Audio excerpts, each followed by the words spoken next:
जय हो सूर्य देव की, जय हो छठी मैया की। आज हम सुनने जा रहे हैं उस पावन कथा को जो हर जन के हृदय में विश्वास की दीप शिखा जलाती है।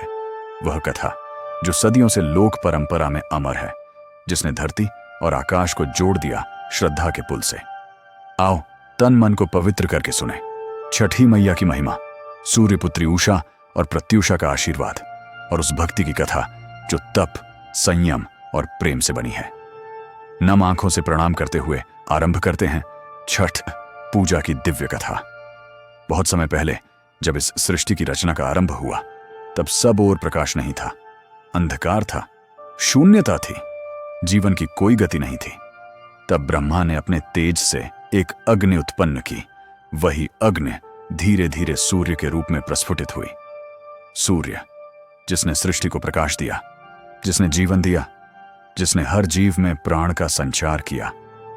ऋग्वेद के मंत्रों में कहा गया, सूर्यो विश्वस्य चक्षु, अर्थात सूर्य इस संपूर्ण जगत की आंख है। सूर्य के बिना कोई अस्तित्व नहीं, कोई जीवन नहीं, कोई दिशा नहीं। और जब सूर्य की किरणें पृथ्वी पर उतरीं, तब ब्रह्मा ने कहा, जो इस प्रकाश की उपासना करेगा वही सच्चे धर्म को पाएगा। तब से सूर्य की पूजा, सूर्य के प्रति कृतज्ञता का भाव मनुष्य के हृदय में अंकुरित हुआ। इसी से आरंभ हुई वह परंपरा जिसे आज हम छठ पूजा कहते हैं। छठ अर्थात षष्ठी, यह दिन वह है जब सूर्य अपने तेज में पूर्ण होता है, जब प्रकृति का संतुलन स्थिर होता है। इस दिन किया गया तप, संयम और उपवास मनुष्य के भीतर के अंधकार को मिटा देता है।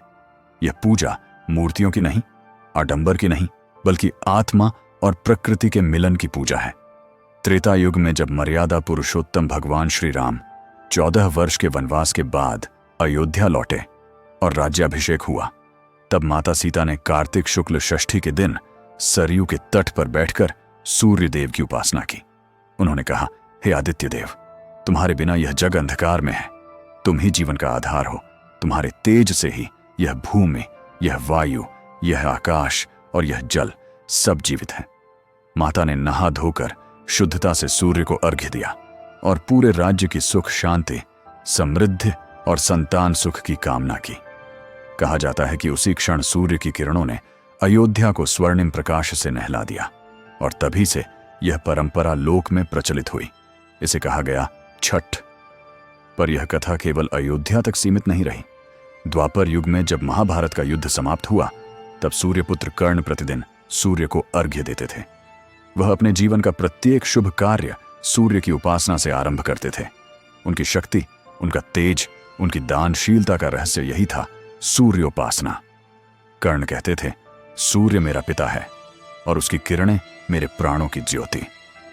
उनके इस तप और श्रद्धा से प्रेरित होकर लोक में यह मान्यता बनी कि जो मनुष्य सूर्य को जल चढ़ाता है, उसके जीवन से दरिद्रता, रोग और दुर्भाग्य मिट जाते हैं। समय बीतता गया, युग बदलते गए, पर यह परंपरा लोक में और गहराती गई।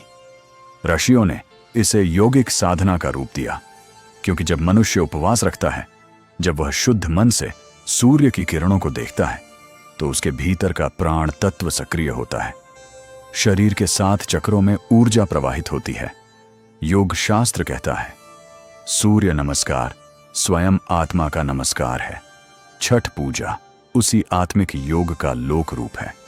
भगवद गीता में भगवान श्री कृष्ण कहते हैं, आदित्य नाम अहम विष्णु, अर्थात मैं सूर्य में विष्णु स्वरूप में विद्यमान हूं। जब कोई भक्त सूर्य को अर्घ्य देता है, तो वह वस्तुतः स्वयं श्रीहरि की उपासना करता है।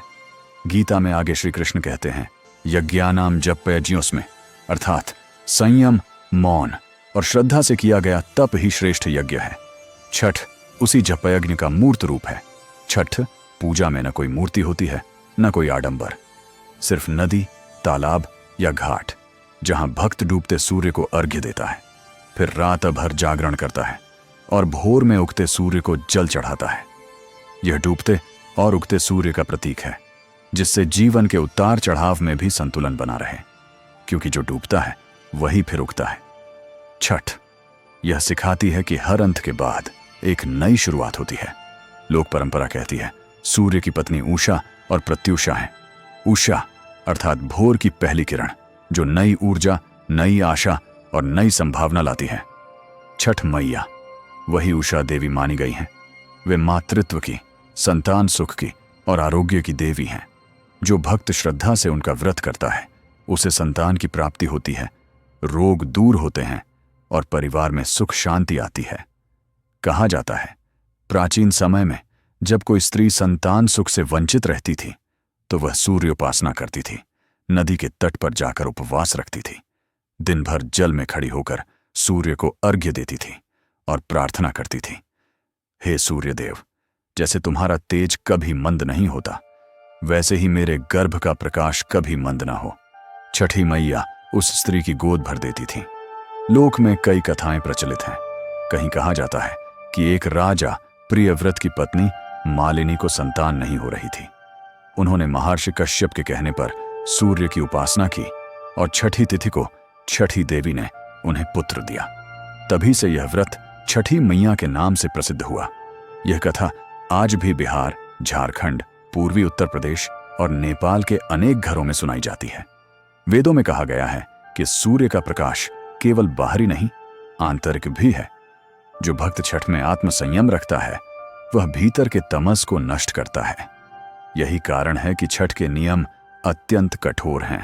भक्त मिट्टी के चूल्हे पर पकाया गया भोजन ही ग्रहण करते हैं, नमक रहित, सात्विक, शुद्ध और पूर्ण श्रद्धा से तैयार किया हुआ, क्योंकि यह केवल अन्न नहीं, तप का प्रसाद है। 4 दिन तक चलने वाली यह साधना नहाए खाए खरना, संध्या अर्घ्य और उषा अर्घ्य वास्तव में आत्मा के 4 सोपान हैं। पहले दिन शरीर की शुद्धि, दूसरे दिन मन की शुद्धि, तीसरे दिन आत्मा का समर्पण और चौथे दिन परमात्मा से मिलन। जब भोर की लालिमा छाती है और आकाश सुनहरी किरणों से भर जाता है तब घाटों पर लाखों भक्त हाथ जोड़कर कहते हैं, छठी मैया हमारा घर आंगन सुखी रखना, हमारे बच्चों की हंसी सदा बनी रहे। वह क्षण अद्भुत होता है। सूर्य की पहली किरण जब जल की लहरों से टकराती है तो लगता है जैसे स्वयं ईश्वर मुस्कुरा रहे हों। छठ पूजा केवल एक त्योहार नहीं, यह आस्था का महासागर है। यह मानव और प्रकृति के बीच पवित्र संतुलन का स्मरण है।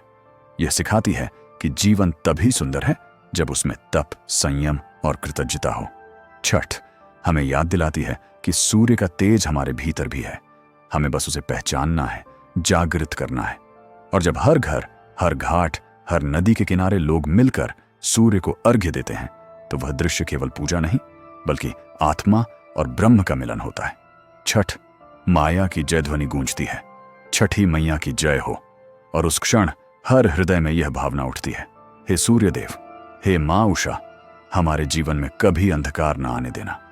छठ पूजा का यही संदेश है कि जो सच्चे मन से उपासना करता है, जो तप और संयम से अपने जीवन को शुद्ध करता है, वह सूर्य की तरह जग में प्रकाश फैलाता है।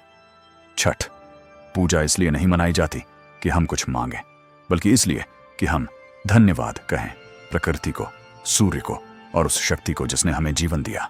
यह है छठ पूजा की अनंत कथा, जो ब्रह्मा के प्रकाश से शुरू होकर आज के हर घर तक पहुंचती है। हर युग में इसका स्वरूप बदला पर इसका सार कभी नहीं बदला। भक्ति, संयम, तप और कृतज्ञता।